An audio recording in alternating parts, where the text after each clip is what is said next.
अत्याचाराच्या घटनेनं पुणे पुन्हा हादरलंय। कोंढव्यातील उच्चभ्रू सोसायटीतील तरुणीवर अत्याचार झाल्याची ही धक्कादायक घटना घडली आहे। कुरिअर बॉय असल्याचं सांगत आरोपी सोसायटीत घुसला। कुरिअर माझं नाही सांगूनही तरुणीला त्यांनी सही करायला लावली। सेफ्टी डोर उघडताच तोंडावर स्प्रे मारून तरुणीवर अत्याचार करण्यात आलाय। 10 पथकं आरोपीच्या शोधासाठी आता रवाना झालेली आहेत। पुणे पोलिसांनी याबद्दलची ही माहिती दिली आहे।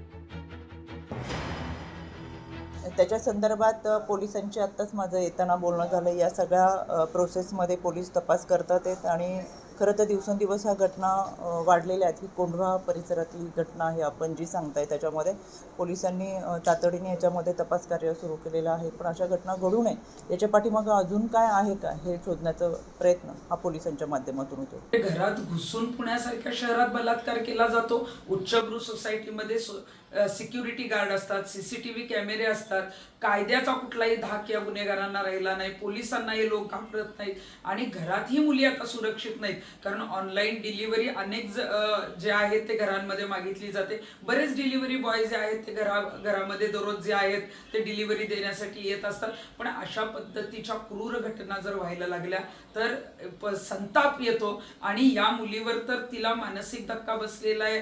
अशा घटना अजिबात झाल्या नाही पाहिजेत। यासाठी आता अशा आरोपींना जे आहे ते भर चौकात फाशी देणं गरजेचं आहे। लोकशाही मराठी ऐका, पहा, जागरूक रहा।